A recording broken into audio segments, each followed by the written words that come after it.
Hello, everyone, and welcome to another episode of Eyes on Earth, a podcast produced at the USGS EROS Center.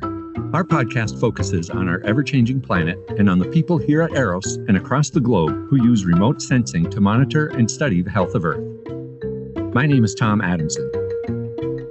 We had a handful of interns working at EROS this summer. Some undergraduate college students, some recent grads, and some were graduate students. They got a variety of valuable experience, and we talked with some of them to find out what their experience was like, what they learned, and how they used their unique skill sets to help with the mission at EROS. We talked to two groups separately about their work. First, we talked to Carson Price, Hunter Hagedorn, and Riker Peedy. So let's start with Carson. Where do you go to college?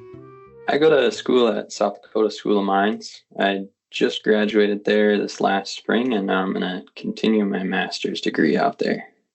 Hey, remind us, where's the South Dakota School of Mines? That's out in Rapid City, South Dakota. So out in the hills over there. All right. Yeah, over in the Black Hills. And Hunter, where do you go to college? I go to school at South Dakota State University, which is in Brookings. And so I'll be a rising sophomore this year. And Riker, where do you go to college? I just completed my master's program up at SDSU this summer, so I will be done with college after this. Now it's time to talk about the work that you all did while you were at EROS this summer. Let's start with Carson. So I worked on a project called Cloud Mask closely with Hunter, where we were using AI and machine learning to mask out different parts of satellite imagery from both MSS and Landsat images to help just mask out parts of the image that would be troublesome for different algorithms. Okay, yeah, clouds kind of get in the way of us studying Landsat imagery. So you're working on, and you mentioned AI, so you're working on some artificial intelligence that will identify those clouds. Is that how that works? Yeah, convolutional neural network. Just an adaptation on a normal neural network that can then grab different parts of that image and classify them as either clouds or water or many other things. Okay, so you mentioned that Hunter is also working with you on this project. Hunter, do you have anything to add, or is there any other perspectives that you have on that work? Yeah, so as Carson said, I've been working with him on the Cloud Mask project. Throughout the process, we've been doing a lot of work, especially migrating to Landsat 9 data, which was a big headache that they had since the MSS data was a lot more difficult to use. And we've also created more of a CI/CD pipeline to use with our project, which is another big thing that I've been working on this summer. Describe that pipeline again. I think there was an acronym in there. What does that mean? So CI/CD is, I think it stands for continuous integration, continuous development. It's basically just making sure that the work we're doing actually works when we're trying to use it, and it kind of makes an ease of the process. Both Carson and Hunter mentioned MSS data, which is the sensor that was on Landsats 1 through 3. And it sounds like you're making sure that works kind of in coordination with current Landsat data. Does that sound about right? Yeah. Either one of you can answer this. Do you have ideas on how people will benefit from that work? Any algorithm that uses satellite imagery could benefit from this. So anything that could identify different things like land fires or city development, then all of them can take advantage of masking out different parts of the image that are troublesome. Let's turn to Riker. What did you work on here this summer? I was actually a part of a couple different teams, one of them being the DevOps team. I was in charge or tasked with monitoring the costs of all of the accounts of different projects that we have that are hosted in AWS up in the cloud. So every job that is done in the cloud has a cost. And so I was kind of tasked with monitoring that, as well as creating presentations for, I guess, stakeholders. So some government customers as well as account owners, just to see how they're spending the funds in their account. The other team I was a part of was the data management team. There I learned SQL and some new skills over there. But my main task with them was to help automate existing reports. So that would help cut down the time it took to do these reports either every week or every month or whenever they had to be performed. Let's turn back to Carson. What was something surprising that you learned during your internship? I thought it was really surprising to learn a lot more about the cloud because it's so large. There's a lot of different things that you can do with it. So diving into all of the different ways that you can do one thing is really daunting at first, but after working with a couple different people, then it makes it a little easier to work through. How about you, Hunter? Is there something surprising that you learned during your internship? Yeah, so I was really surprised with all the work that actually is going on out here at EROS. I've always heard about EROS and I've seen the signs that when you drive on the interstate and you can see the signs for EROS, but I never really knew what work was going on here and how big of an impact it really has on the world and what I guess the mission is here. And Riker, what's something surprising that you learned? I would say similar to what Hunter said, but just the mission that we have out here at EROS and how it's integrated with everyone who uses, I guess, just the data that EROS produces and the products we produce, from science to, universities, just everyone who consumes it. It's a product that everyone throughout the whole world uses. And to kind of take a step back and see that that's our mission out here, and is to provide that. And it's the longest running, I think, repository of public accessible free data since 1972 is just something I think that is cool and to be proud of. What was the biggest benefit for you, the big takeaway from this internship? Yeah, so I had always had an interest in AI and machine learning, but this really cemented my idea of what that means in an enterprise situation. I'm going to be continuing my master's project as the project that we've worked on all summer. So then, not as a thesis, but as a master's project, I'll get to continue working on this. I think it's really nice that I got this internship as early as I did because it kind of helps me point myself in more of a direction with the rest of my undergraduate career. Same with Carson, I've always been interested with AI, but I didn't really know what it meant in the workplace. And so this upcoming semester, I'll be doing an exchange program in Minneapolis at the University of Minnesota. And I'm seeking out a lot more AI classes since working with it here. Yeah, so since I was towards the end of my academic career, when I was hiring for this internship, they kind of took my interests and my background and kind of aligned me with what they thought I would be interested in, being like the cost reports and monitoring the cost with the cloud accounts, as well as the data management, which was really interesting because my background is math and data science. So just to be able to see large databases and how they work and then interact with them on a day-to-day and write queries that help people get the information that they need and to be able to tell a story. I think that was best aligned with what my interests and my background was. And I think they did a good job at positioning me because I'm very happy with where I am and the teams I'm on. Now we're going to talk to 3 more interns who were part of the Wildland Fuels Research Project. Grace Parrot is a recent graduate from Luther College. Hazel Mebius is a student at Dakota State University. And Caitlin Wolfrey is a student at the University of Virginia. Let's start with Grace. Tell us more about Luther College. Where is that? Luther College is in Decorah, Iowa. It's a small northeastern Iowan town in the Driftless region. And it's pretty small. I mean, there's about 1,500 students that go there. And it's a very tight-knit environment. So I really liked going there. That's great. And what was your degree in? My degree was in environmental science, and I got a minor in biology.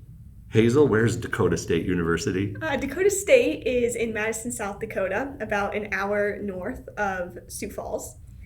And I went to Dakota State to study cyber leadership and intelligence with an emphasis on digital forensics. Caitlin, where's University of Virginia? It's in Charlottesville, Virginia, which is about 19 hours southeast of here. Okay. Only 19 hours. Excellent. About. Okay. And what is your degree program?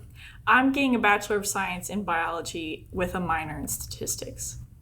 Okay, let's go back to Grace. What did you work on here this summer? So this summer I was part of the Wildland Fuels Research Project, which involved doing a lot of field work in the Black Hills and Sequoia National Park this summer on mixed severity fires, studying kind of fuels, the fire severity, fire behavior, and how the ecosystem is recovering after those fires. Hazel, do you have anything to add to what the project was? Yes, we had a focus on terrestrial lidar scanning when we were there, and we scanned 20-meter circle plots to see, and we wanted to see how the TLS scan compared to regular tree metrics. So we did both traditional forestry measurements, and then we also did scanning, and then we're going to see if scanning is somewhat equal to traditional forest measurements. What's a traditional forest measurement? There's a lot of them. The easiest might be just tree height, height from top to bottom, but also things like diameter at breast height, and then stuff like canopy base height, which is how tall the canopy is from the ground, and canopy radius, other things like that.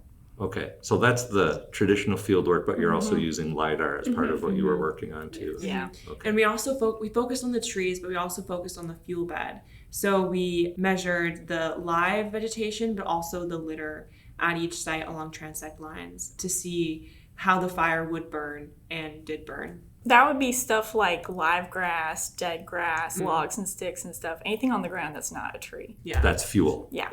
Potentially for a fire. For a surface fire specifically. For sure. Yeah. Okay.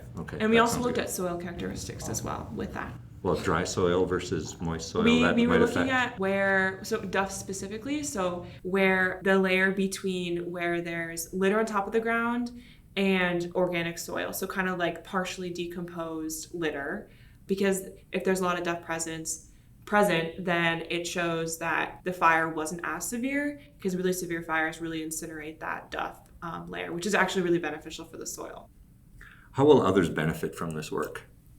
Scientists will for sure benefit from this work because we are using the terrestrial lidar scanner as well as doing traditional forestry measurements and comparing them and seeing how accurate the terrestrial lidar scanner is to doing these forestry measurements. We are able to possibly quicken this process if it is as accurate, because doing the manual measurements takes sometimes up to 2 or 3, 4 hours depending on how many trees are in the plot, but the scanner can scan the plot in 20 minutes. So it would really quicken data collection and make it so scientists can collect more data on more areas and get a better representation of wildfires. So it could really quicken the fieldwork process and the quality of the science. I would also add that it also just removes a layer of error with the data, because we took field measurements the entire summer, and now we've come back and have to enter all of that data. And we're looking at these little notebooks that have mud and dirt and ash all over them. You know, it's all of this stuff that comes with handwriting your data every single day. And removing that with LiDAR is so much easier. Like you go from, I don't think this tree was 72 meters away, or like 7.2, but we'll just add a comma in here and hope that fixes the problem. Yeah. So. Because you can't go back and measure it again. You know, it's 5 hours out there. Yeah, doing it with a scanner is just removing a little bit of that human aspect that might add a little bit more error to it. Did you all go to the Black Hills for this field study? Yeah, actually, Hazel and Katie were out there earlier than I was, and they did a whole trip before I even came. But yeah, June was focused on the Black Hills, and we were primarily there looking at the Jasper wildfire that happened in 2000 in the Black Hills National Forest. And then July was for Sequoia National Park, and we were looking at the KNP fire that happened there in 2021. Mm-hmm. Mm-hmm. You all went to Sequoia too? Yes. Okay. You all got to see the big trees? Yes, We the did. big trees Awesome. are very cool. All right. Yes, all every right. single day, it was like I had seen them for the first time, and my jaw just drops, and you try to look at it, and then you almost fall over because your head is Look it tipping up. back so much, and it's just amazing, yes. We had to walk up really steep slopes, and then I'm like trying to take a picture to show back home, like, look what I just climbed up this 20-degree slope mountain. I'm looking at the Yeah. picture, I'm like, that is doesn't even show what it was Yeah. when you're having to actually climb it up. I mean, it would be like 600 feet of elevation gain in 0.2 miles. Yeah. And so it's just, you're crawling on your hands and knees. Yeah. Let's go back to Grace. What was something surprising you learned during your internship?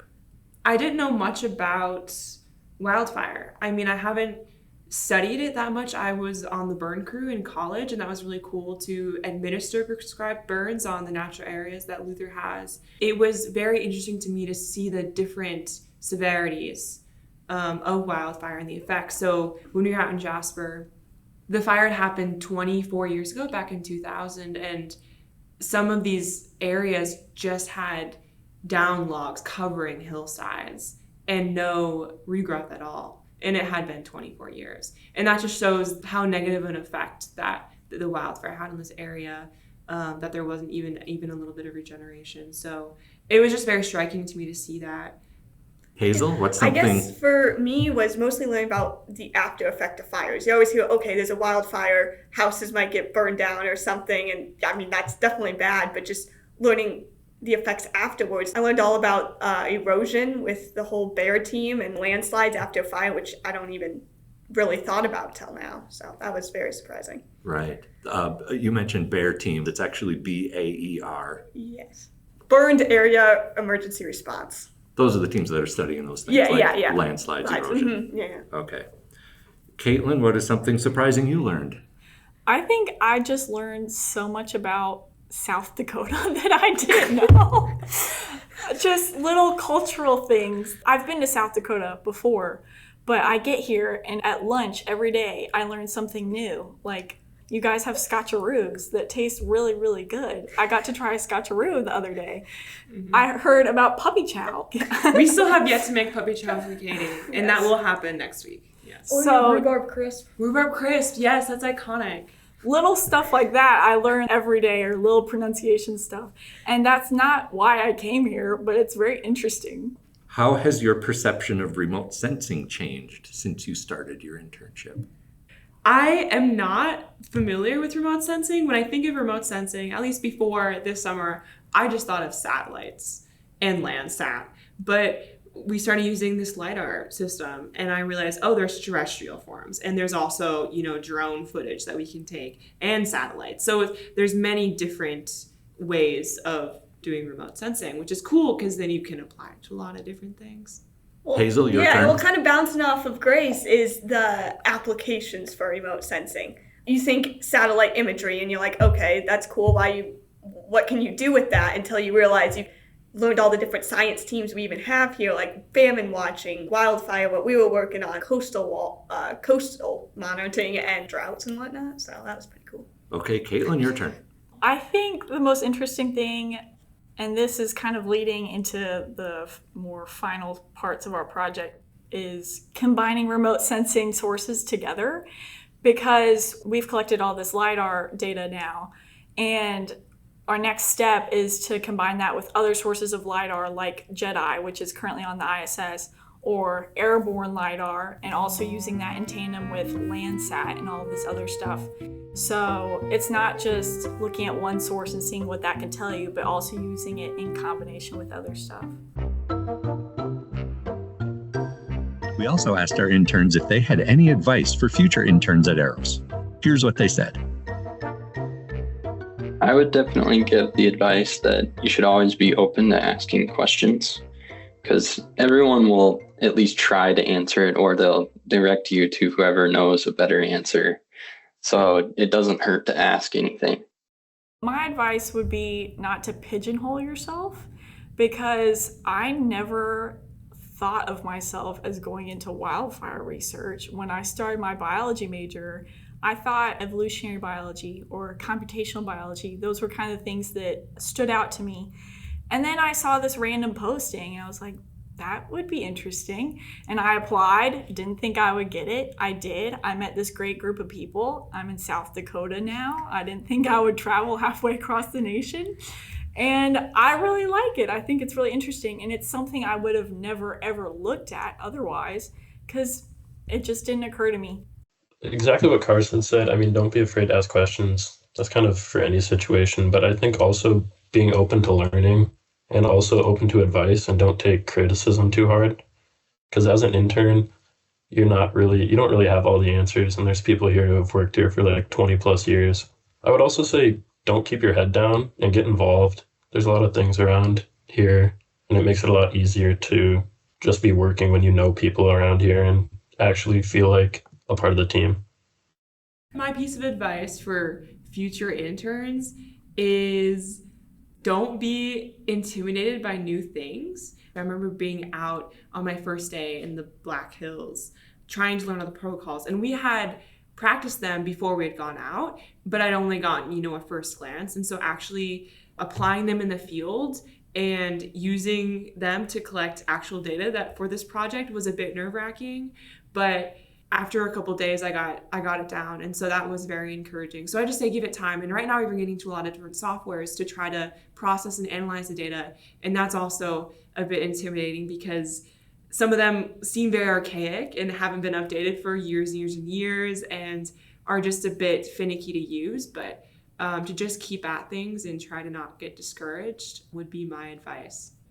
My advice is talk to people, which people probably hear a lot, but everybody here is so passionate about what they do. We were looking for maps to decorate our cubicle for. And so then we end up getting to talk with Roger. And then that goes like 2 hours by about learning about different topographic maps and whatnot so interesting. But there was like, oh, well, thank you. And so just everyone's story is interesting and knowledgeable. Don't be afraid to talk to people. They're usually more than happy to talk to you about what they're working on and why they find it interesting.